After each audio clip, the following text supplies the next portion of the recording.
நீதிமான் கைவிடப்படுவதில்லை, நீதிமான் கைவிடப்படுவதில்லை. அவன் சந்ததி அப்பத்துக்கு இறந்தும் திரிவதில்லை. சந்ததி அப்பத்துக்கு இறந்து திரிகிறதில்லை. நான் நீதிமான், நான் நீதிமான், என் சந்ததி அப்பத்துக்கு இறந்து தெரியாது.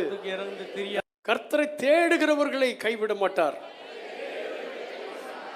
நான் கர்த்தரை தேடுகிறவன், கர்த்தர் என்னை கைவிட மாட்டார்.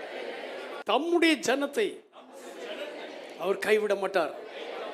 நான் அவருடைய ஜனமும் அவருடைய மேய்ச்சலும் நாடுமா இருக்கிறேன். கர்த்தர் என்னை கைவிட மாட்டார். சிறுமையும் எளிமையுமானவனை கர்த்தர் கைவிட மாட்டார். நான் சிறுமையாயிருந்தேன், எளிமையாயிருந்தேன். என் பரிசுத்த தேவனாகிய கர்த்தர் என்னை கைவிடவில்லை, இனி கைவிடவும் மாட்டார். கர்த்தரை தெய்வமாக கொண்ட ஜனத்தை கர்த்தர் கைவிட மாட்டார். காரணம், அவர் இரக்கம் உள்ளவர். அவர் கைவிட மாட்டார், அழிக்க மாட்டார், உடன்படிக்கை மறக்கவும் மாட்டார்.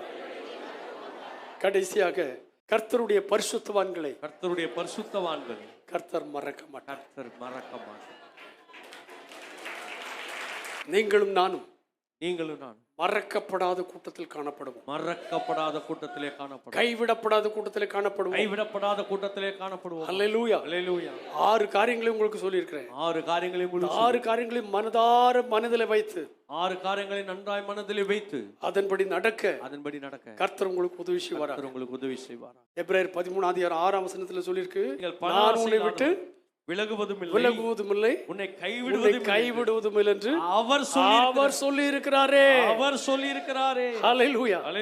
ஆகையால் நான் தைரியம் கொண்டு கர்த்தர் எனக்கு சகாயர், நான் பயப்படேன். மனுஷன் எனக்கு என்ன செய்வான் என்று சொல்லலாமே. மாத்திரமல்ல, சொல்லிட்டே இருக்கணும். அவர் என்னை கைவிடாத தேவன்.